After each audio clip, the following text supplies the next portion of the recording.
Pogi ko dito, oh.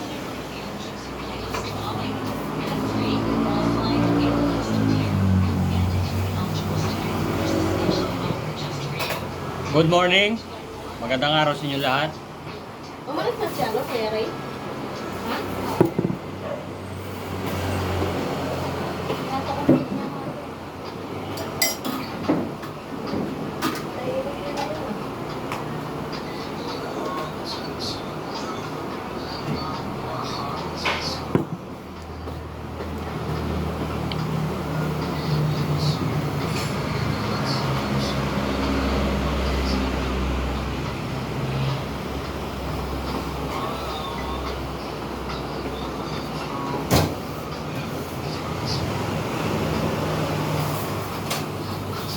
Kaway ka rin, oh.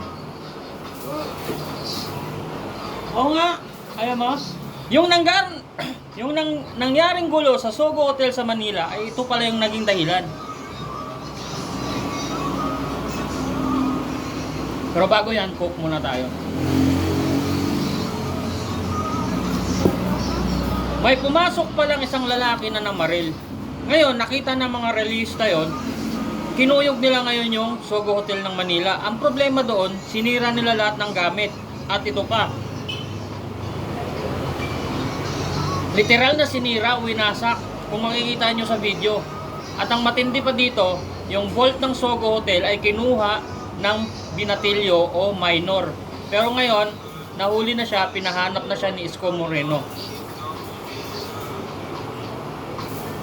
Ayon sa source, yung vault na nakuha ay wala ng pera, wala ng laman. In short, nalustay na. Saan napunta ang pera? Yan ang malupit na tanong.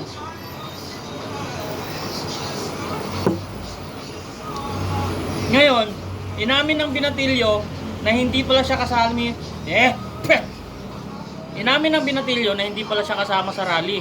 Kumbaga, sumingit lang siya. Nung sumingit siya, kinuha niya yung vault ng Sogo. Maraming pera yon. Pero yung vault ng Sogo sa Manila, wala ng pera at warak-warak na. Ang tanong, saan niya dinala yung pera?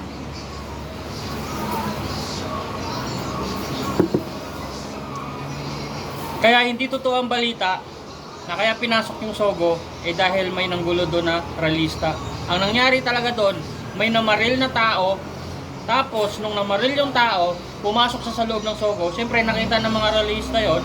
Sinugod ngayon yung Sogo. Ang problema, wasak lahat ng gamit ng Sogo. Ngayon magsasampa ng kaso yung management ng Sogo about sa damage.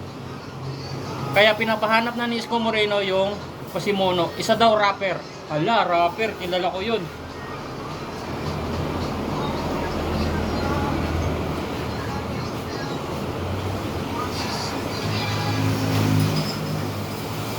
Ayos ba?